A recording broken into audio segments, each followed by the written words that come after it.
आपने ऑब्जर्व किया होगा कि गामा की वैल्यू हमेशा 1 से ज्यादा होती है। Gamma is always greater than 1। For example, gamma is equal to 1.67 for monoatomic gas and gamma is equal to 1.4 for air. तो गामा की वैल्यू हमेशा 1 से ज्यादा क्यों होती है? ध्यान दीजिए, क्योंकि गामा जो है that is the ratio of Cp and Cv। Cp is the specific heat at constant pressure and Cv is specific heat at constant volume। क्योंकि Cp की वैल्यू Cv से हमेशा ज्यादा होती है, because Cp is always greater than Cv। अगर Cp की value Cv से ज्यादा होगी तो गामा की वैल्यू हमेशा 1 से ज्यादा होगी, therefore gamma is always greater than 1। Are you getting my point? अब इस वीडियो में हम ये समझेंगे कि Cp की वैल्यू Cv से ज्यादा क्यों होती है। Why Cp is always greater than Cv, जिसकी वजह से गामा की वैल्यू हमेशा 1 से ज्यादा आती है। तो कई लोगों को ये बात पता होगी कि Cp की वैल्यू Cv से ज्यादा क्यों होती है, तो वीडियो को स्किप कर सकते हैं। जिनको नहीं पता है, आइए समझते हैं why Cp is always greater than Cv। तो इसको समझने के लिए यहां पर मैंने पिस्टन सिलेंडर अरेंजमेंट कंसीडर किए हुए हैं। This diagram for constant volume process and this diagram for constant pressure process. तो यहां पर वॉल्यूम कांस्टेंट रहेगा। वॉल्यूम कांस्टेंट तभी रह सकता है जब पिस्टन को हम लॉक करेंगे, यानी कि पिस्टन ऊपर की तरफ और नीचे की तरफ मूव नहीं करेगा, तो वॉल्यूम कांस्टेंट रहेगा। इन case of constant pressure process, यहां पर प्रेशर कांस्टेंट है तो पिस्टन ऊपर नीचे मूव कर सकता है, राइट, क्योंकि प्रेशर कांस्टेंट है, यहां पर वॉल्यूम कांस्टेंट नहीं है। चलिए समझते हैं कि Cp की वैल्यू Cv से ज्यादा क्यों होती है। ध्यान दीजिए, हम यहां पर दो प्रोसेस को कंपेयर कर रहे हैं, constant volume and constant pressure process को। तो remaining parameter, if you are going to compare between two things, the remaining parameter must be same. अगर मान लीजिए इसके अंदर जो मास है वो m है, तो इसके अंदर भी मास m होगा।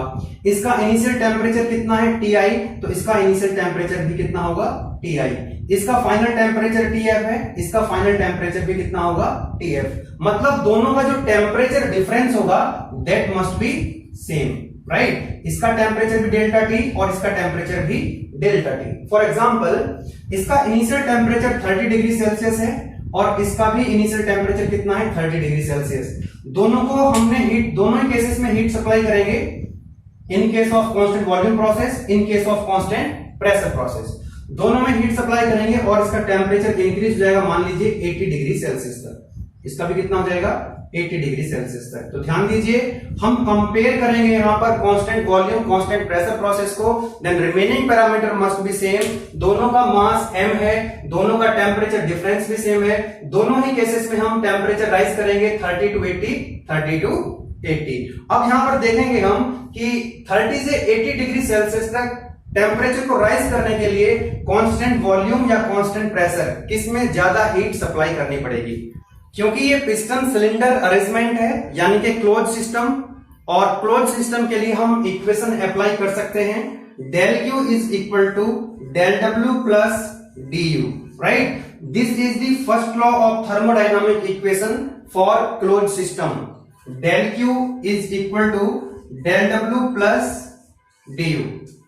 तो यहां पर हम हीट सप्लाई करेंगे eight constant volume, volume will remains constant, और ये कांस्टेंट प्रेशर के लिए है, तो यहां पर जो हीट सप्लाई करेंगे एट कांस्टेंट प्रेशर। और ये बात आप जानते हैं, जो क्लोज सिस्टम वर्क होता है, मतलब पिस्टन सिलेंडर अरेंजमेंट वर्क, या आप इसको मूविंग बाउंड्री वर्क भी कह सकते हैं, that is W is equal to PdV, right. तो W is equal to PdV apply कर सकते हैं हम दोनों केसेस में। W is equal to what? PdV। क्योंकि यहां पर वॉल्यूम कांस्टेंट है, because volume is constant, so that's why change in volume will be equal to 0। और आप ये कह सकते हैं कि जब चेंज इन वॉल्यूम 0 होता है तो वर्क कितना होता है बताना?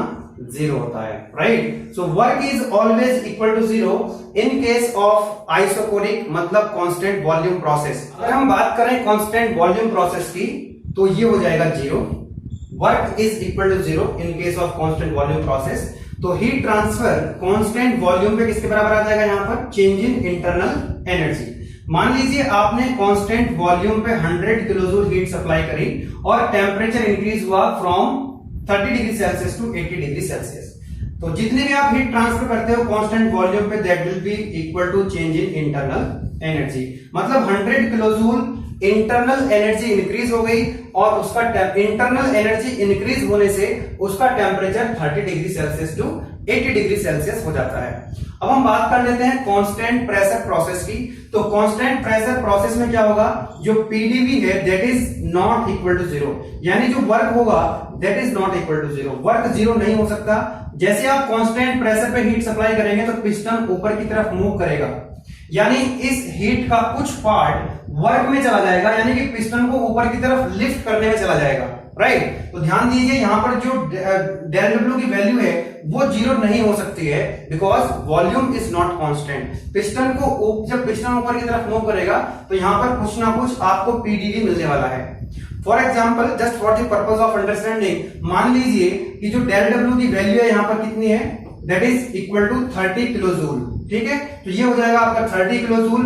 अब ध्यान दीजिए यहां पर, listen to me carefully, temperature increase करना था हमको 30 टू 80 डिग्री सेल्सियस, क्योंकि टेम्परेचर डिफरेंस दोनों में सेम रखना है, मास दोनों में हमने सेम रखना है।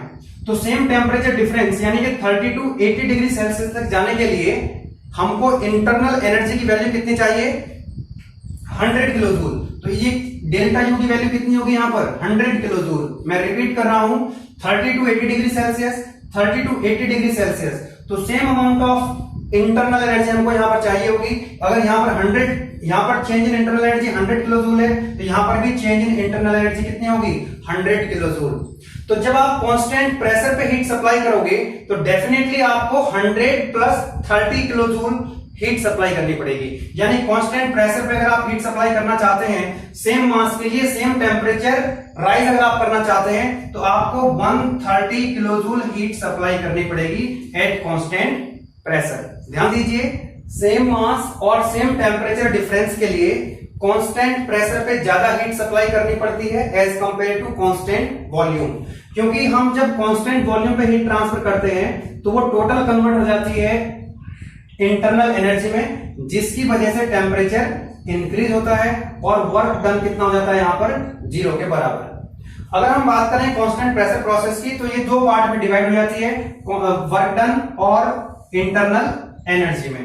तो हम ये कह सकते हैं heat transfer at constant pressure is greater than heat transfer at constant volume. अब हीट ट्रांसफर कितना होता है, Q is equal to m into C delta T, right. अगर कांस्टेंट प्रेशर है तो हम इसको लिखेंगे m into CP delta T is greater than M CV delta T, right. Delta T से डेल्टा टी कैंसिल आउट हो जाएगा, m से m कैंसिल आउट हो जाएगा और यहां से हमको मिलेगा CP is greater then CV. तो हम कह सकते हैं कि सीपी की वैल्यू सीवी से ज्यादा होती है। सीपी मतलब कांस्टेंट प्रेशर। कांस्टेंट प्रेशर पे जब हीट सप्लाई करते हैं तो उसके अंदर वर्क भी होता है और इंटरनल एनर्जी दोनों होते हैं। सीवी का मतलब कांस्टेंट वॉल्यूम। तो जब हम कांस्टेंट वॉल्यूम की बात करते हैं तो यहाँ पर वर्क डन जीरो होता है, यहाँ पर केवल इंटरनल एनर्जी होती है। तो आज के बाद अगर आपसे कोई पूछता है कि why CP is always greater then CV, तो आप बताइएगा कि सीपी की वैल्यू हमेशा सीवी से ज्यादा होती है, क्योंकि सीपी के अंदर वर्क और इंटरनल एनर्जी दोनों इंक्लूड होते हैं, जबकि सीवी के अंदर केवल इंटरनल एनर्जी इंक्लूड होती है। Thank you very much.